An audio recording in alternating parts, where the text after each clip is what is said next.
Hi everyone.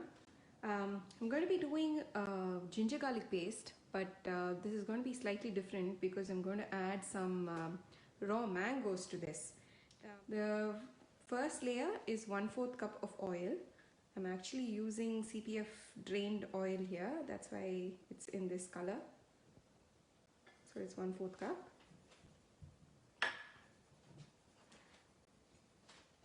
I have ginger, garlic, raw mango and turmeric, fresh turmeric roots.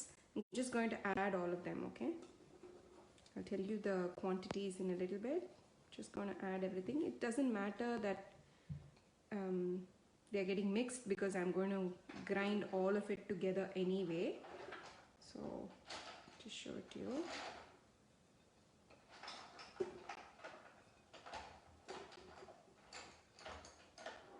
So it needs pickle masala, okay? I'm going to add this spice powder on top. I'm adding 2 tablespoons of this. You can add more or less depending on your spice levels. I'll show you the brand of spice powder that I add and everything. So yeah, let's get started. Okay. So in a 2-liter magic pot, we added 1/4 cup of oil in the base, and then 100 grams each of chopped ginger and garlic, and then 50 grams of chopped raw mango and 30 grams of chopped turmeric roots.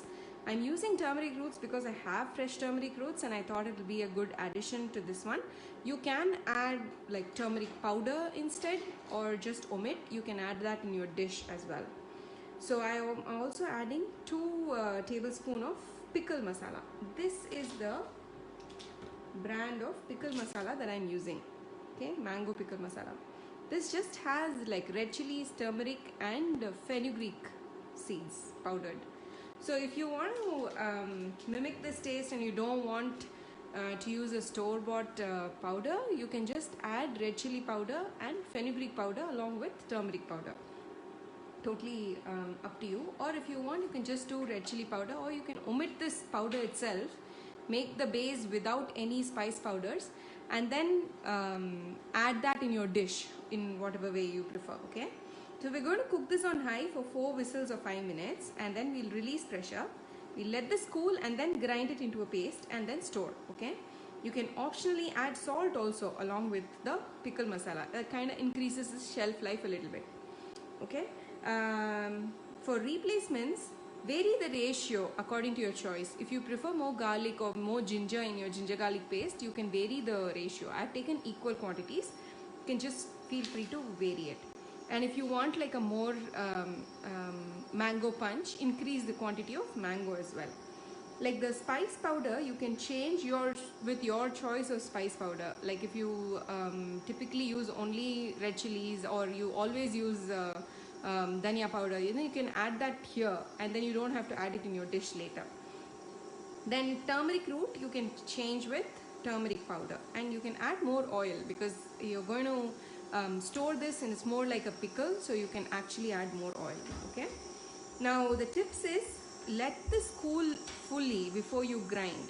You don't want to add any steam or moisture while grinding, so don't grind when it is hot.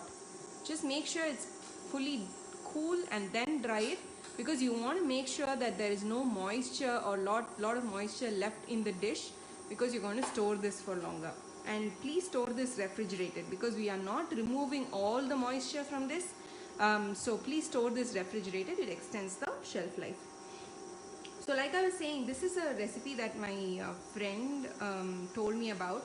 Like she does this when she's making pav bhaji especially, and she uses it for all kinds of North Indian gravies.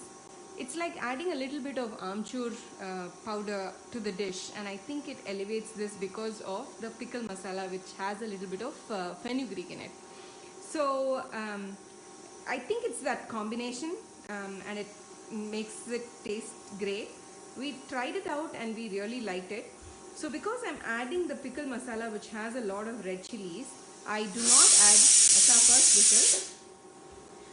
Because we are adding all that red chilies here, like the powder, I don't add any red chili powder when I'm using this instead of the ginger garlic paste. So it kind of this quantity kind of works for us. The spice levels, I mean. It also, like, if you prefer a more spicy curry, you can always add more into the main dish that you're cooking rather than adding it here in the ginger garlic paste. Okay, and we'll just wait for one more whistle and then we'll turn it off. Okay, just keep my fork and everything ready. There we go. We'll stop. So you might have noticed a little bit of steam coming out from the sides here. Don't worry.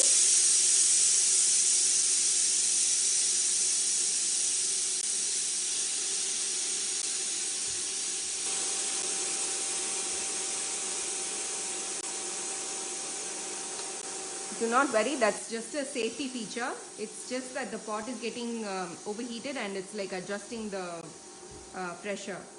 So don't worry about that. You will still get whistles as normal. So just continue with cooking. Okay, there we go. This is our ginger garlic paste. You will see the well roasted base. If you want a mild roasted effect, you can reduce it by one whistle.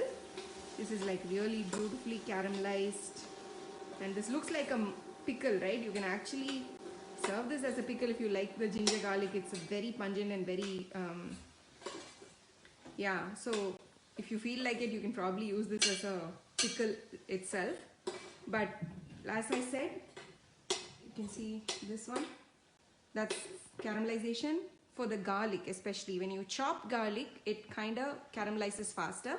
You can use whole garlic instead, but in my case, my garlic bulbs were really big, and I wanted them to get well caramelized, and that's why I've gone for chopped garlic. Okay, so this is what I'm going to do. I'm going to let this cool, and then I'm going to grind. I'll add a picture of the ground paste to this post. Okay, thank you for watching.